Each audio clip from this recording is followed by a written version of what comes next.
Hello guys, welcome to today's session. My name is Sihle Mkaka and today we'll be looking at factorization, which is part of your question 1. And we have to know how to factorize because we'll also find some equations when you go to your functions which will require you to know how to factorize. So I will just do a few sums that I have that are going to come in handy when it comes to you going to write your exams at the end of the year. Then let's just get on with it. Let's look at sum number 1, which is x squared minus 3x minus 10. Obviously equated to 0. Then here's our equation, and the instruction is simple: solve for x. So we have to find the x values. Then whenever you factorize, you firstly focus on your 1, then you focus secondly on your constant, then lastly you'll focus on your middle term. Then, as you know that when you factorize, you'll have to obviously open the 2 brackets. Then don't forget to equate to 0. Since your equation is being equated to 0, then focusing on your 1, you know that your x and x, when you multiply them, they'll give you an x squared. Then you shift your focus to the constant. That's why I wrote 2. So 1, 2. Your constant is a negative 10.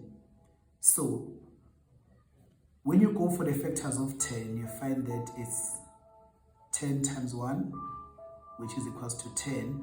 And then you go for your 5 times 2, which is equals to 10. Then these are the only factors we have for 10. But then what will guide you on which factors to choose? You then go to your middle term. Your middle term is saying it's a 3, negative 3, meaning that 2 numbers that when I multiply, they'll have to give me a 10. When I subtract them, they'll have to give me a negative 3. So if you can go for the first option, which is 10 times 1 is still a 10. But when you say 10 minus 1, you get a 9. Therefore, this disqualifies to be used as our factors for this particular sum. Then when you go for the second option, which is 5 times 2, you get your 10. Then 5 minus 2, you get a 3. Since 2 numbers when I multiply, they'll give me a 10. When I subtract them, they'll have to give me a 3. Therefore, this one is the correct one.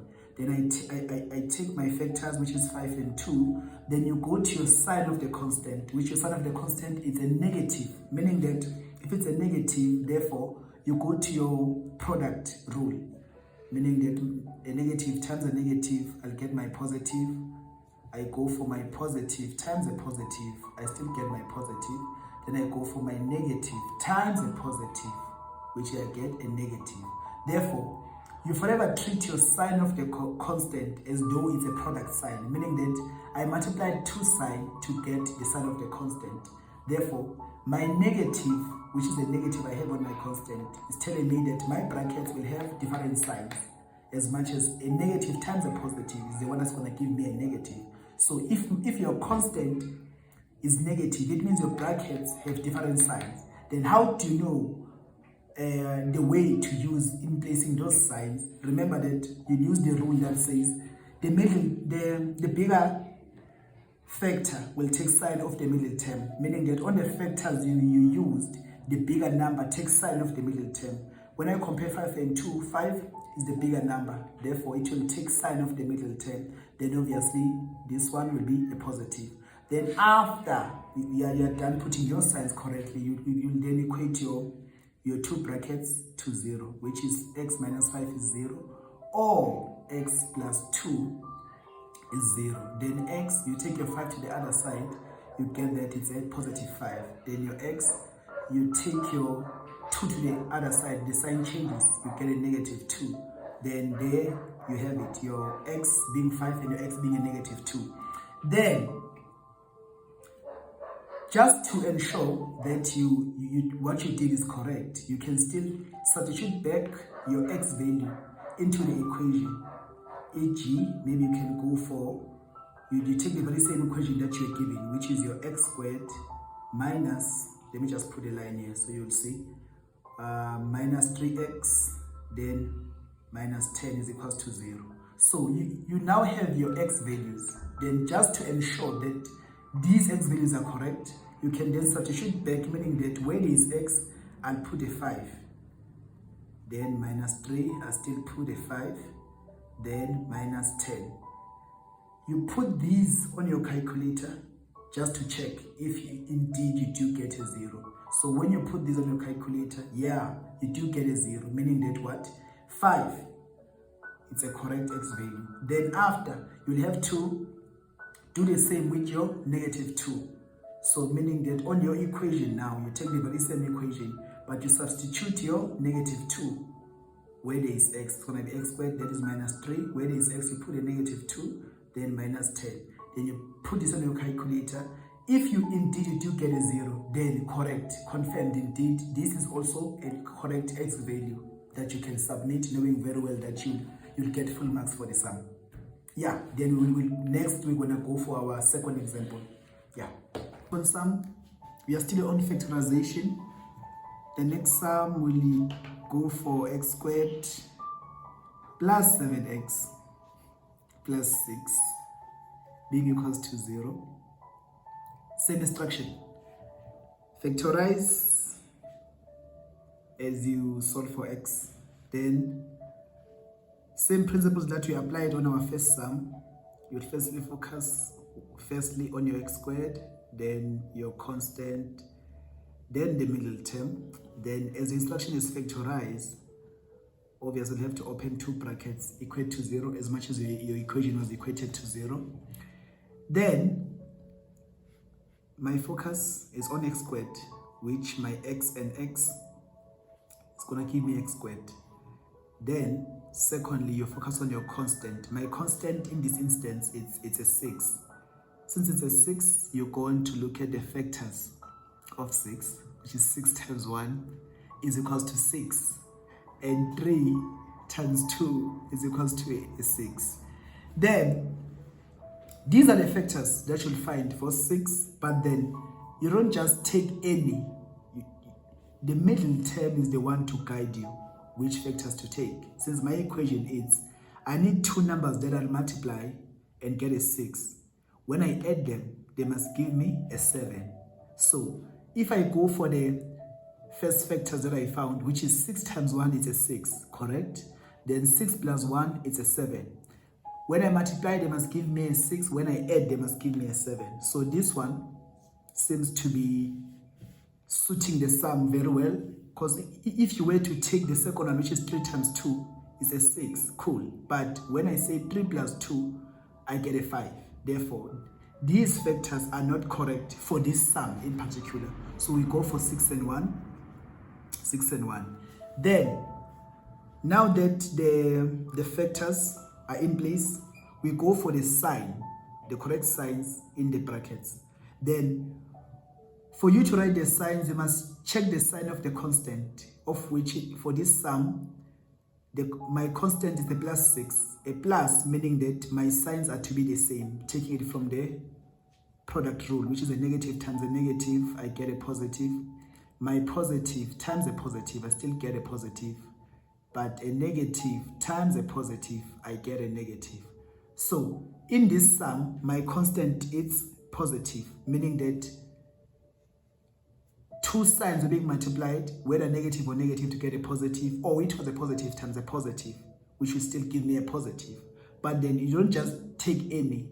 Which sign to put in your bracket, because you have two options. You'll then take the sign of the middle term. So for this sum, my middle term is a plus, meaning that my brackets will have a plus, plus. Then, once I'm done with my signs, I'll then have to equate my brackets. X plus 6 be equated to 0, or x plus 1 equated to 0. Then you come this side. X takes 6 to the other side. The sign is to change. It's a negative 6. And also x, take your 1 to the other side. The sign is to change to be a negative 1. Then these are my x values. So then, just to be sure, if you calculated correctly, you'll do the same thing I did on the first sum, which was I substituted back the x values on my equation. So where there is x, I'll put a -6. I'll put a -6 as well. Then if you do get a 0, then you know for sure that, okay, my x is indeed a -6. You go to the other x value that you found. Where there is x, you'll have to put a -1. You'll put a -1. Then you'll have to get a 0. If you don't get a 0, then you know that the other x value is not a factor for that sum in particular, meaning that you'll have to say your x, say I put my -1 on the equation and I don't get a 0, then I'll have to say my x is not equals to a -1. But for this sum in particular, indeed, x, when you place a -6, where there is x, you'll get a 0, as much as when you place a -1, where there is x, you'll still get a 0. So yeah, we'll then go for our third sum, which is still on factorization. Let's go for our third sum, still on factorization. So our third sum will go for a constant that will be negative. So let's go for x squared minus 5x minus 14 being equated to 0. Same instruction, solve for x. So it's squared. I'll have to factorize by opening two brackets, not forgetting to equating those brackets to 0. Then same principle that you've been using, that you focus on firstly on your x squared, then you go to your constant, then lastly you focus on your middle term.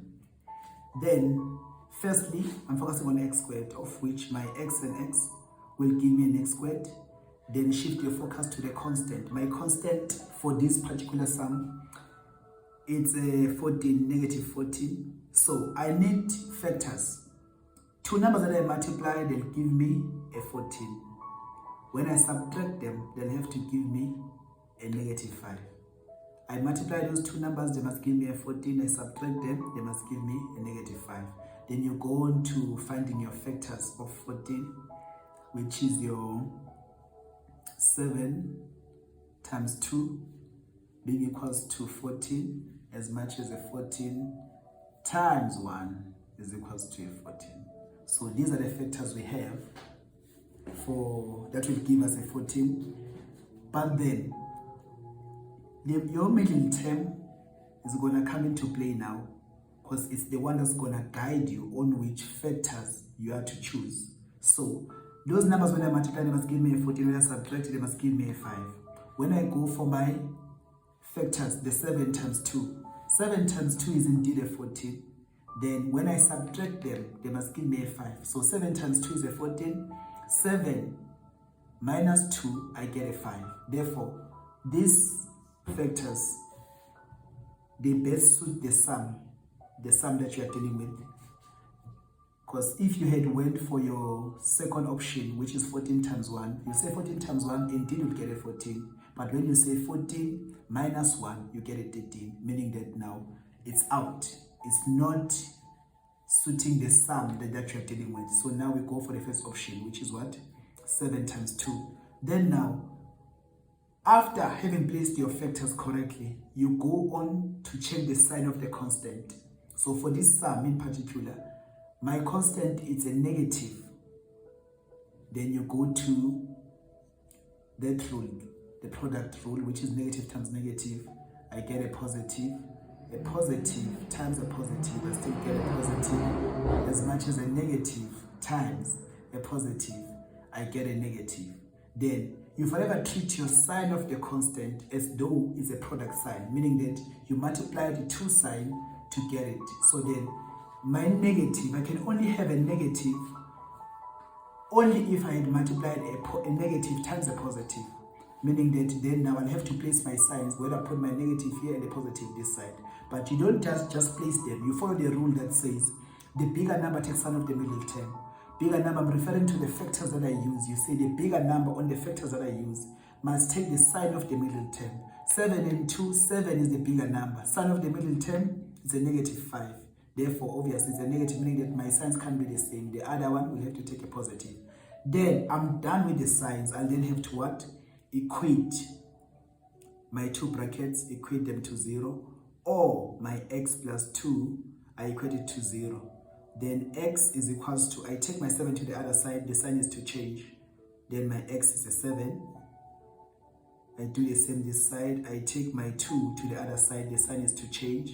I'll get a minus 2. Then these are my x values for this sum in particular, since the instruction was solve for x. Then to be sure, apply the same principle you've been applying on the previous sums, where you have to take your 7, substitute back to your, where there is x, you have to put your 7 and check. Also here minus 5x, where there is x, we put a 7 to see if you indeed you do get a 0. If you do get a 0, then leave it as it is. Then also take your minus 2, substitute back on your equation. Where there is x squared, I'll have to put a negative 2 minus 5. Where there is x, I'll put a negative 2 and press on your calculator to see if you indeed you do get a 0. If then you do get a 0, then yeah, you are sure that your sum is correct and your x values are correct, then you'll get full marks for that question in particular. Yeah, then we'll have to go for our next sum. Yeah, I hope you guys understood. We are continuing with factorizing. Then we'll just go for our fourth sum, which is x squared plus 5x plus 4 being equated to 0. Same principle, nothing changes. We still have to, since we are factorizing, we still have to open two brackets, equate it to 0. Then same concept, focus on firstly x squared, then it's your 2, 3, it's your middle term. So we are continuing. It's our fourth sum now. So I guess by now we know that x squared, you're multiplying x and x. Then you go to focus on your constant, which is secondly your constant, it's a 4. Then you have to find the factors of 4, which is 2 times 2 is equals to a 4. 4 times 1 is equals to a 4. So these are the factors I have for 4, but then my middle term is the one to guide me on which factors to use, because you don't just take any. So I need two numbers. When I multiply, they'll give me a 4.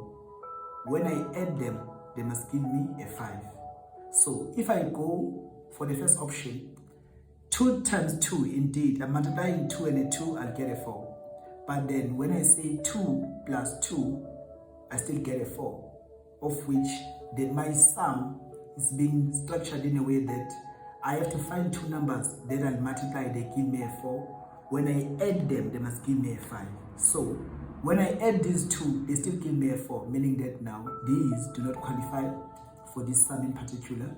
Then I go for my second option, which is 4 times 1 is a 4, correct? Then now those factors, when I add them, they must give me a 5. So 4 times 1 is a 4. 4 plus 1 is a 5. Perfect for this sum in particular. So then my factors are in place. What I need to do now is to place my signs correctly. Then, as I've said, you take your sign of the constant as though it's a product sign, meaning that I multiply two signs to get the sign of the constant. Then we now know the rule, which is negative times negative, you get a positive. Then a positive times a positive, still get a positive. But when you start to multiply a negative and a positive, you get a negative. But my constant is a positive, meaning that it can either be a negative times a negative or a positive times a positive. Then how do I know which one to pick? Then I'll use the rule that says, if my constant is positive, it means my signs will be the same in bracket. But which sign is that? It's a sign of the middle term. So my middle term is a plus, meaning that then my signs will be a plus plus. Meaning that if my constant was negative, my positive was going to say my signs are going to be the same. But if my middle term was negative, my signs would have been a negative. But for this sum in particular, my middle term is a positive, then my signs are to be the same, but it will be a plus plus. Therefore, once my signs are in place, I can then go on to equate my brackets to 0, or x plus 1, it's a 0. Then x, take your 4 to the other side, the sign will have to change. Then your x is a minus 4. For this sum as well, x, take your 1 to the other side, it will be a negative 1. Then your x is a negative 1. Then you now know how to ensure that your x values are correct. You'll have to take your x, substitute it back into the equation. Where there is x, you'll put a minus 4. Then press it on your calculator just to see if indeed you do get a 0. Then also do the same with your negative 1. Where there is x, put a negative 1 to see if indeed you do get a 0. But for this sum in particular, these two x values are correct. Then you know for sure that you get full marks. Yeah, then we'll go on to do our fifth sum. Okay, we are still on factorization and you solve it for x. So it happens that we are on our fifth sum now. It happens that in your exam they start to give you equations x squared minus 4x. Then there's no constant, just equate it to 0. Then the instruction is to solve for x. So for these sums, take note that for as long as my x is squared, it means that I'll have to find two x values. Therefore, now in this instance, you can still go on to open your two brackets. It's still fine. But you'll have to bear in mind that there's no constant, meaning that what you do here is just, if you have x squared and minus 4x, you'll take out a common factor, which my common factor for these two is x. X squared, there's an x, minus 4x, there's an x. So I take out my common factor as x. Then when I take out one x from x squared, I remain with x. Since when I say x times x, I'll get x squared. Then I still have to take the x from negative 4x. When I remove the x, what remains is a minus 4.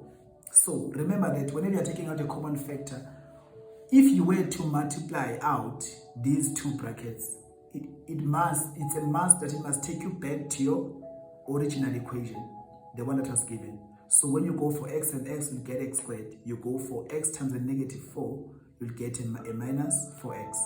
Therefore, I now know for sure that, you know what I did is correct. Then from here, you continue, equate both your brackets to 0. So you go for your x is equals to 0, or x minus 4 is equals to 0. Then you take your x to the other side, you get a 4. Since my 4, when you take to the other side, the sign will have to change. Therefore, my x, it's a 4, my x is 0. Same principle like that we are applying to ensure that you're correct. Where there is x, substitute back to your equation. Where there is x, you put a 0, you put a 0, indeed you'll get a 0. Then you take your 4 as well, substitute back to the equation. Where there is x, you'll put a 4, you'll put a 4. You still get a 0. So this sum is correct and your x values are correct. Then we'll go on to look at another sum where we are supposed to take out a common factor, which will be our sixth sum. Yeah. Okay. We are now on our 60th sum. We are still on factorization, but now we are taking out a common factor. So the next sum we'll look at is x squared plus 3x be equated to 0. Then same thing, there's no constant. I just have x squared plus 3x. Then for these sums, you'll have to take out a common factor. A common factor is what these share in common. X squared, there's an x. 3x, there's an x. Therefore, I take out x as my common factor. Then, if I take out one x from x squared, I'll remain with x. As much as when I multiply x and x, I'll still get an x squared. Then I take out x, I'll remain with a 3. Since we said on the previous sum that how you took out your common factor or how your two brackets are placed. Whenever you multiply out, they'll have to take you back to your original sum, which is what? X times x, I still get an x squared. X times a 3, I'll get a 3x. Therefore, I'm done. I'll have to then what? Equate my brackets to 0. X is 0, and also the second bracket, or which is x plus 3 is equals to 0. Then x, I take my 3 to the other side. The sign is to change. Therefore, my x is 0, or my x is a negative 3. Yeah, then if you're unsure about what you did, you can then just take, just to ensure that your x values are correct, you can substitute back, take your x as negative 3, substitute back to your equation. Where there's x, put a negative 3, put a negative 3. If indeed you do get a 0, then you know for sure that the x factor is correct. You still take, substitute back again, your x is 0. Where there's x on your equation, you put a 0, you put a 0, then you check. But for this sum in particular, these factors are correct for this sum. Then we'll have to look at our 7th sum, which will be like our last one, since we are focusing on taking out a common factor. Yeah. We are continuing with factorization. We are going for our 7th sum, which is 3x squared plus 2x. Then, still, on this sum, just like the previous one, we don't have the constant. So, these kind of sums, as I said, you have to take out your common factor, of which the common factor is what both these have. They share in common, which is x. This one as well is 2x, so there is x as well. So, I take out an x, I remain with 3x, of which when I say x times 3x, I'll get my 3x squared. Then same goes here.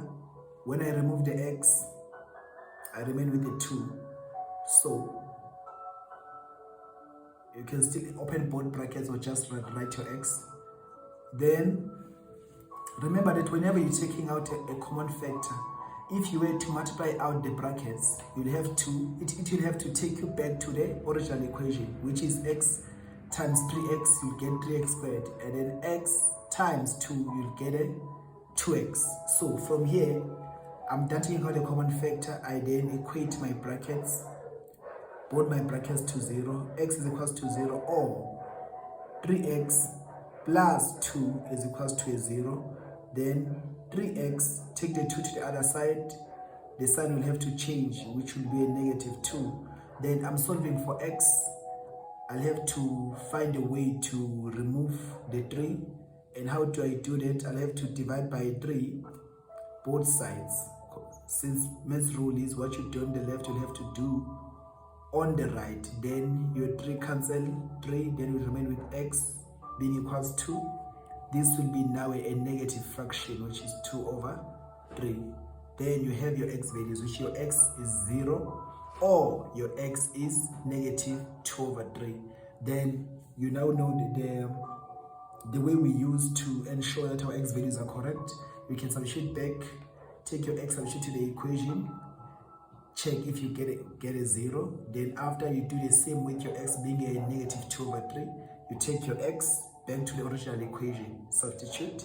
Then, but for these x values, they are correct. If you were to substitute back, indeed you will get a 0. Therefore, these are your x values, which will give you full marks. Then yeah, we are done with our 7th sum.